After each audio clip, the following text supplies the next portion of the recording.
Un stage, en fait, disons que ça fait partie intégrante du processus de formation des jeunes. Le stage a été institué pour que la formation des jeunes au niveau des lycées soit plus ou moins complète. La formation est plus ou moins théorique au niveau des lycées. Au niveau des lieux de stage, les gens vont pouvoir acquérir des connaissances pratiques. Au départ, le processus de conduite des stages n'était pas normé. Il n'y avait pas une norme. Chaque lycée agricole conduisait les stages comme il le voulait. Et donc, puisqu'il n'y avait pas un guide, il faut dire que le suivi des stagiaires sur les lieux de stage n'était pas bien coordonné, n'était pas rigoureux, aussi bien de la part des lycées agricoles que des chefs d'entreprise ou bien des maîtres de stage au niveau des lieux de stage.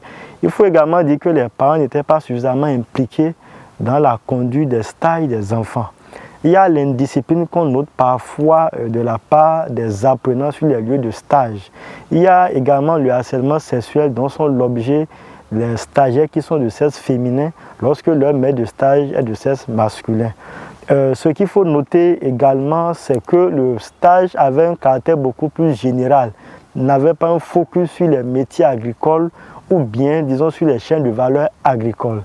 Voilà, disons, autant d'éléments qui ont été retrouvés en termes de pratiques anciennes de conduite des stages.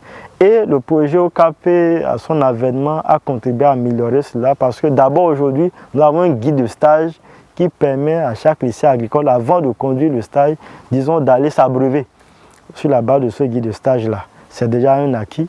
Ce qu'il faut noter également, c'est que dans le guide de stage, les rôles de chaque acteur sont définis.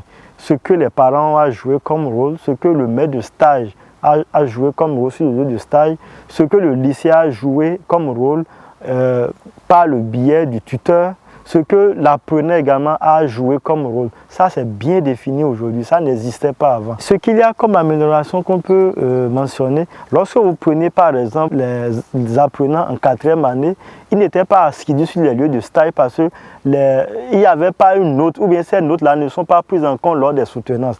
Aujourd'hui, nous avons mis dans le guide de stage que lorsque l'élève ou bien l'apprenant en 4e année ne présente pas une attestation délivré par l'entreprise sur le lieu de stage, il a beau soutenu, il ne pourra pas vraiment parachever, disons, sa formation au lycée agricole. Lorsque les stagiaires vont également sur les lieux de stage, ce que les entreprises constatent au niveau de ces stagiaires-là, elles reversent ça également au lycée agricole pour que les lycées agricoles puissent améliorer en fait leurs offres de formation. Donc je crois qu'il y a un cadre qui a été défini aujourd'hui, c'est ces réseaux-là qui existent, réseaux d'entreprises autour des lycées agricoles où des échanges se font déjà entre ces divers acteurs-là pour apporter des améliorations sur les offres de formation. J'ai parlé également du rôle des parents. Il y a aujourd'hui le contrat de stage. Dans le guide de stage, nous avons un canevas du contrat de stage qui doit être signé par l'entreprise, par le lycée et par l'apprenant ou par les parents, où chacun prend des engagements bien clairs et respecte ces engagements-là. Voilà donc autant d'innovations, autant d'améliorations qui ont été apportées dans la conduite du stage désormais.